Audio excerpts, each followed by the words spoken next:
Tak banyak daerah di Indonesia yang memiliki tempat wisata sekaligus sejarah dalam satu kawasan. Salah satunya terdapat di Desa Bleberan, Kecamatan Pelayan, Kabupaten Gunung Kidul. Siapa sangka, kabupaten yang terkenal karena sebagian besar wilayahnya selalu dilanda kekeringan ini menyimpan kekayaan alam yang sangat indah. Dengan ditemani Cindy, saya menaiki rakit yang dibuat secara sederhana oleh masyarakat. Menyusuri sungai dengan arus yang tenang selama 15 menit untuk mencapai air terjun Sri Getuk. Air terjun ini mengalir dari ketinggian 25 meter yang bersumber dari 3 mata air di atas bukit yang tidak pernah kering sekalipun di musim kemarau. Di balik keindahan desa wisata Bleberan Kabupaten Gunung Kidul, terdapat berbagai macam kisah sejarah di dalamnya. Salah satunya adalah dari Gua Rancang Kencono, yang merupakan gua dengan syarat cerita dari mulai zaman prasejarah hingga masa-masa perjuangan dari Laskar Mataram. Bagaimana kisah selengkapnya? Kami akan mencoba mengungkap sejarah yang berasal di tempat ini.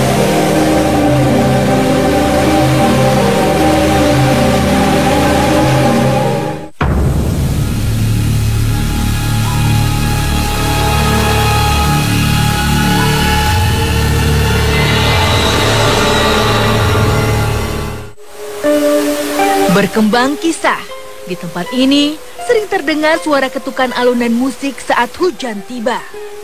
Ketuk, secara lafal mirip dengan getuk. Itulah yang menjadi awal mula air terjun ini dinamakan Sri Getuk.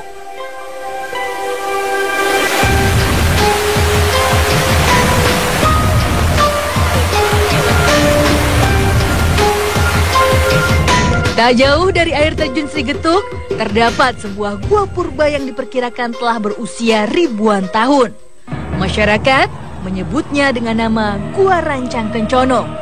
Rancang bermakna rencana dan Kencono berarti baik. Karena konon, gua ini dahulu pernah dijadikan sebagai tempat persembunyian Laskar Mataram pada tahun 1720 Masehi, sekaligus menyusun rencana untuk melakukan perlawanan terhadap Belanda. Menurut cerita tutur masyarakat, ada 3 sosok sentral yang menjadi pemimpin Laskar Mataram saat itu. Menurut cerita dari legendanya ada Kiai Sorengpati, Kiai Pututimbogo, dan Kiai Kromo Wongso yang mengadakan penyusunan strategi di Gua Rancang Kencono ini. Makanya disebut dengan Gua Rancang Kencono ini memang untuk menyusun strategi perang melawan Belanda pada waktu itu oleh 3 Laskar Mataram itu. Sehingga dengan sejarah itu kita ingin mengembangkan dari tempat ini, karena ini adalah merupakan potensi di Desa Bleberan yang menurut kami pada waktu itu bisa dikembangkan menjadi wisata sejarah dan juga wisata alam yang kita punyai. Konon, gua ini juga pernah menjadi tempat para tokoh bangsa untuk mendekatkan diri kepada yang kuasa sebelum mendirikan negara Indonesia. Meski belum ada penelitian sejarah yang mendukungnya, namun prasasti burung Garuda dan nama-nama yang terukir di dinding gua membuktikan bahwa tempat ini telah menjadi saksi sejarah bagi perjalanan bangsa ini.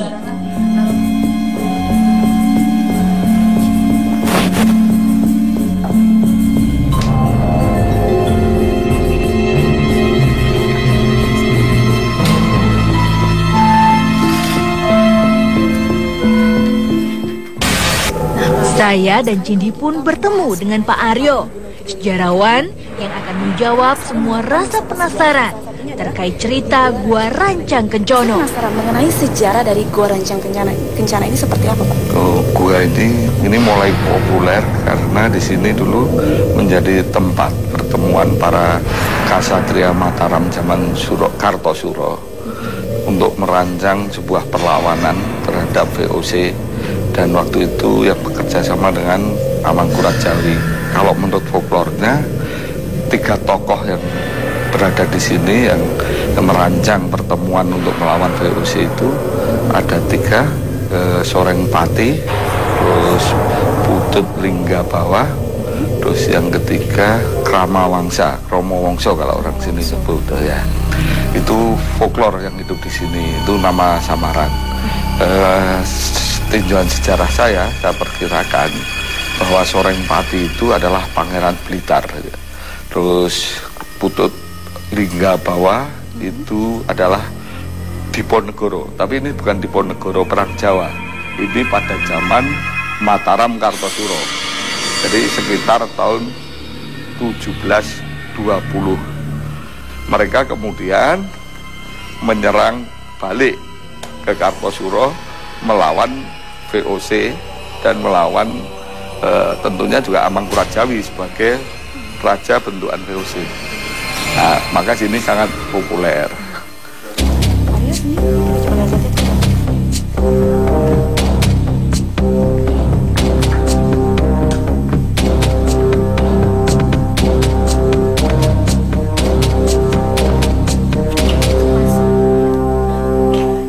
Kalau dari pemilihan tempat di Gua Rancang Kencana ini, kan di Kabupaten Gunung Kidul ini banyak sekali ya Pak gua-gua yang dari Gunung Pas itu. Kenapa sih Pak mereka atau dari Kerajaan Mataram lebih memilih tempat ini?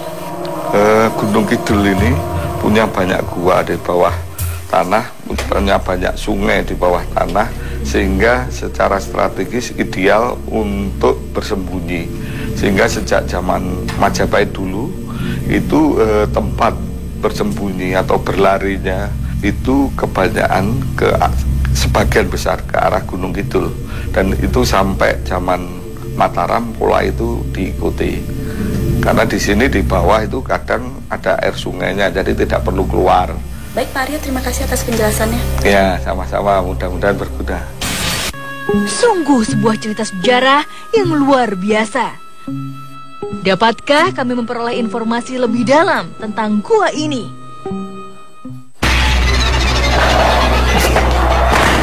Jangan kemana-mana, tetap di Dua Dunia.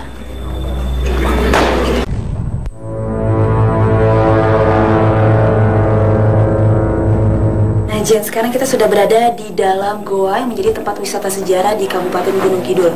Kami telah bersama Jen, rekan Indigo yang akan mencoba mendapatkan informasi masa silam melalui mata batinnya. Nah Jen, tadi Jenny bilang ada sosok aura negatif juga yang berasal dari luar. Itu memang sebelah mana sih Jen? Aura negatifnya di pojokan sebelah situ sih. Di sebelah sana? Sosok apa itu memangnya? Jadi dia tuh kayak atasnya orang, terus bawahnya tuh nggak ini sih, nggak kelihatan karena dia disitu kayak semacam duduk gitu. Semacam duduk, tapi rupanya itu menyerupai manusia. Dia sebenarnya laki-laki, tapi kayak badannya tuh penuh dengan rambut semua gitu. Oh jadi berisikan rambut semua seperti itu ya? Itu sedang apa Jen? Dia lagi ngeliatin ke arah kita sih. Nah bicara tadi katanya tempat ini dijadikan tempat rapat. Itu Jenny tahu nggak posisi dari Pangeran Diponegoro dengan laskar-laskar Mataram yang itu melakukan rapat di sebelah mana memangnya? Biasanya di sini. Di tempat ini sekarang kita. Jadi ini ada kayak batu ini, itu tuh kayak dulunya tuh buat tempat duduknya sih Pangeran Diponegoro. Biasanya di sekitar sini itu banyak kayak petinggi-petinggi dari Kerajaan Mataram. Gitu. Saya dan Cindy pun tertarik untuk merasakan energi di tempat ini. Bisa di sebelah sini aja. Bisa.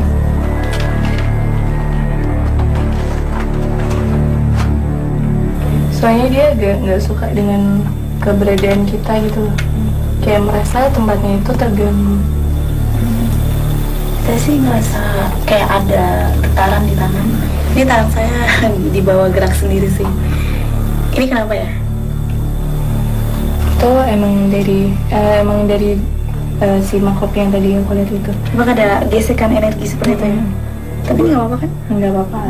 Aku sih cuma ngerasain lebih dingin tadi sih. Lebih dingin aja di daerah sini bawah. Di telapak tangan terus agak kenceng di atasnya. Padahal kan sini kan panas, karena kan di dalam gua ini kan cukup lembab banget. Terus kenapa bisa malah merasakan hawa dingin seperti itu? Udah nggak dingin sekarang. Udah nggak. Ya.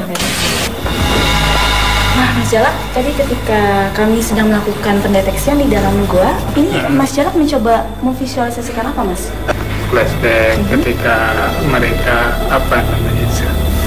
Membicarakan, merencanakan sesuatu. Iya, merencanakan sesuatu. Tapi memang mereka melakukannya di sini atau di dalam? Di dalam. Di dalam, lebih Iya. dalam ya. Cuman kalau yang di sini untuk orang-orang yang ikut aja di sebelah sini mengantarkan. Kalau dari atribut yang digunakan ini mengenakan apa, Mas? Baju tradisional orang Jawa. Baju tradisional. Iya. Pakai ikat, pakai jarit, pakai celana komprang hitam. Gitu. Rasa penasaran akan sisi lain dari misteri tempat ini akan coba kami gali kembali bersama Pak Kusumo.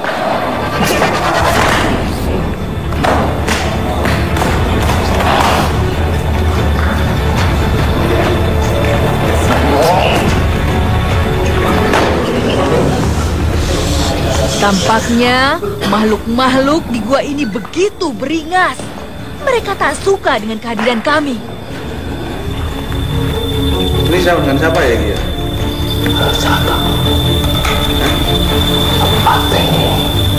Mau dibunuh?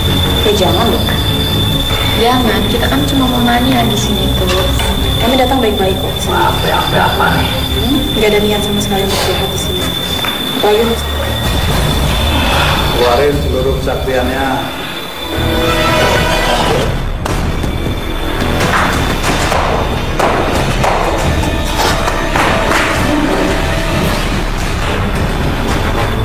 Anda ini posisi Anda di sini sebagai apa memang? Orang Joko. Rumahku yang ini. Rumahnya di sini. Sosok Anda seperti apa? Ya, gini, saya kan kesini sebenarnya ingin mencari keterangan atau informasi mengenai sejarah yang berasal dari gua ini. Anda kan tinggal sudah lama, Anda bilang sendiri. Sejarah mengenai gua dari Rancang Kencana sendiri itu memangnya seperti apa? Ini singkat kurus gua. Kita yang lebih tinggi daripada dia. Kamu nih. No, mana sih?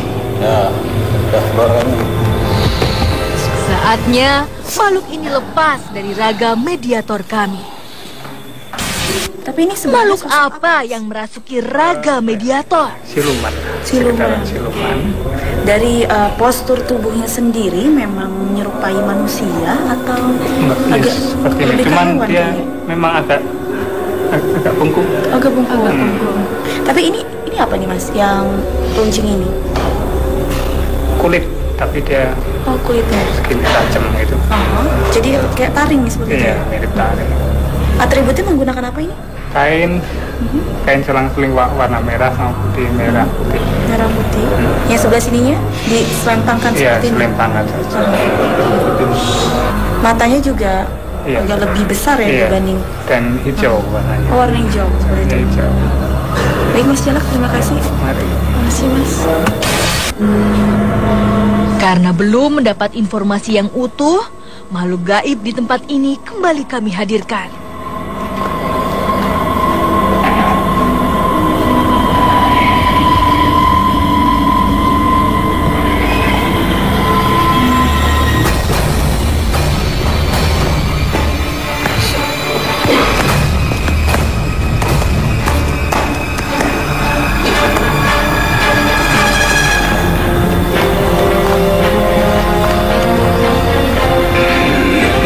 Tiba-tiba saja, makhluk ini mengajak adu kekuatan dengan Pak Kusumo.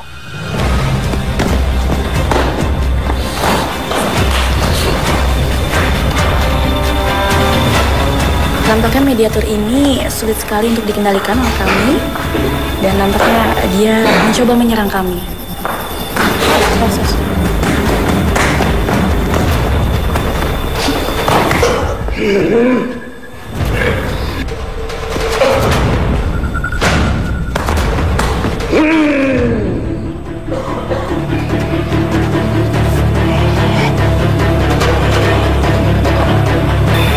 Ilmunya dikeluarin semua. Pak Kusumo pun berhasil mengendalikan makhluk ini.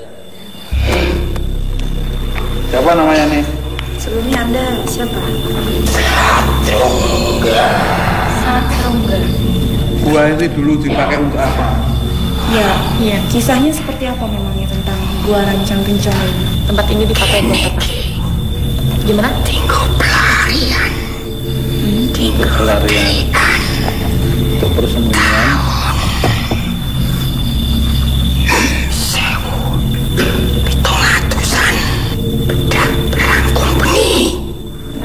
Oh saya? Prajurit Mataram oleh keplayon Rene. Ada yang melarikan diri ke sini. Senopati loro gagal. Rancang. Gua untuk merancang berencana itulah. Rencana mulia bu kesultanan ketujuan kemakmuran ini Guru Mataram. Yang merancang itu siapa memangnya? Kiai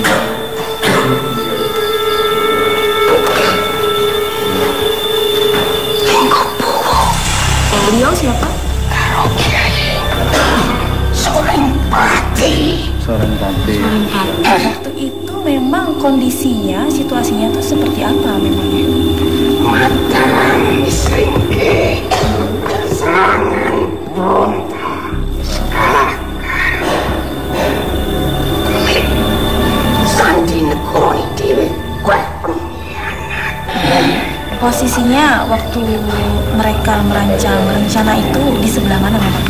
Biyen kono kuwi Di pojok sana? kenanganku ana plataran ora ngono kuwi. Jadi bentuknya dulu gua ini terbuka seperti ini atau dulu cenderung tertutup depannya mungkin ya, jadi susah diketahui oleh pihak Belanda gitu. Iya. Nah kalau ruang-ruang atau lorong-lorong yang berada di dalam difungsikan sebagai apa? Oke, mirong kebuka. Orang minta ngono kae. Ya, ketika para laskar Mataram merencanakan strategi di sini. Nah, strategi itu sebenarnya seperti apa? Strateginya bagaimana? Strategi sapit urang bolo sithik Trisa Merjaya ning siji ya rusake. Kenapa? Oke ya Jawa keblinger Harta. Lemarake bubar.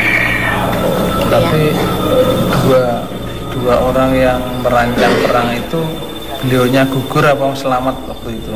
Situ mboten perang, situ seputing mriki. Matur nuwun keteranganipun. Bermanfaat untuk orang banyak. Saunnya buat dalakan nggih. Saatnya mediator siuman.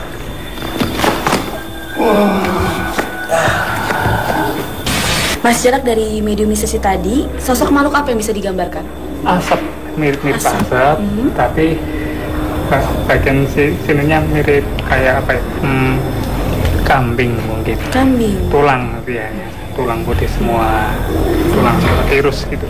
Tapi ini yang kelihatan memang raut mukanya saja ya? Iya. Badannya nggak kelihatan ya? Badannya cuman gerak-gerak terus. Kalau ukurannya? Ukurannya tinggi sih, paling sekitar 2 meteran. Kurus tapi dia. Kurus. Tinggi. Tirus, pokoknya tirus sudah. Mukanya tirus. Tirus. Baik Mas Jarak, terima kasih. Kini kami ingin mengorek informasi hubungan antara Gua Rancang Kencono ini dengan air terjun Sri Getuk.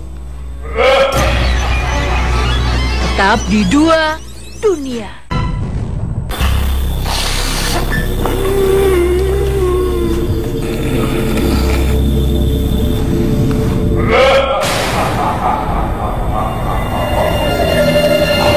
Anda bisa memberikan informasi ke kami?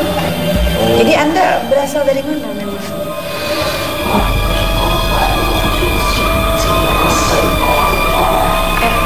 Air terjun Sri Getuk itu. Betul? Makhluk ini mulai berbagi cerita dengan kami. Memang tempat itu dipakai untuk apa memangnya? Ini zaman semono, dongor resik-resik. Yang memakai tempat itu siapa? Lah yo kuwi isih ono kaitane karo Mataram. Terus ada hubungannya Sri Geduk sama Gua Gua Rancang? Iya, nek hubungane yo mesti ono. Ya, hubungannya seperti apa? Hubungane yo aliran dari para penggede-penggede kene. Ya. Sing cumandha ana ing gua kene ya kuwi mesti ini resik-resik mesti minyang banyu suci kono. Dalane ya wis ana dhewe. Dalan sing saiki ora ngerti para penungso sing ditutup rapet. Oh iya.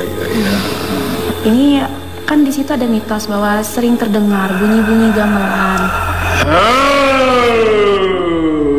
Memang atas ulah Anda atau semacam ada? Gamelan sing diunekke ketok ning ora ketok. Lalu itu siapa? Rumus yang rakyat.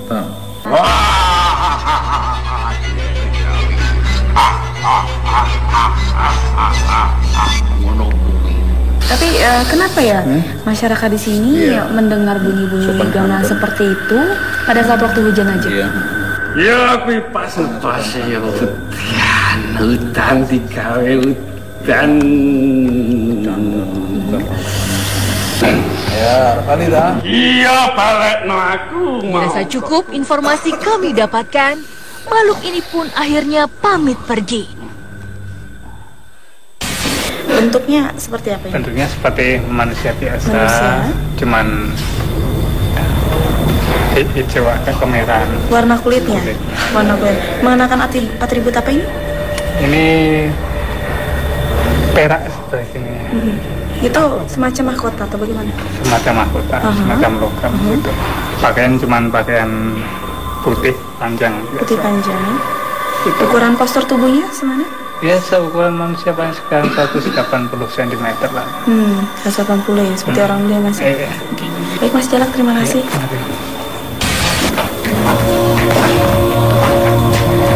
Nah, Cindy setelah mengikuti penelusuran bersama Dua Dunia di Gua Rancang-Kencana ini, pengalaman apa yang bisa didapatkan? Seru banget ya. Yang jelas ini pengalaman pertama di mana aku tuh bisa kenal sejarah. Apalagi ini sejarah mengenai kerajaan Mataram yang terkenal itu di sebuah gua. Jadi ada beberapa sejarah yang belum terungkap, sedikit terungkap tadi ya, di penelusuran tadi. Dan memang Gua Rancang-Kencana ini telah merekam semangat percikan nasionalisme dari bangsa Indonesia sendiri sudah ada dari sejak zaman leluhur kita sendiri. Nah makanya sih kita juga sebagai penerus bangsa juga harus tetap menjaga nilai-nilai nasional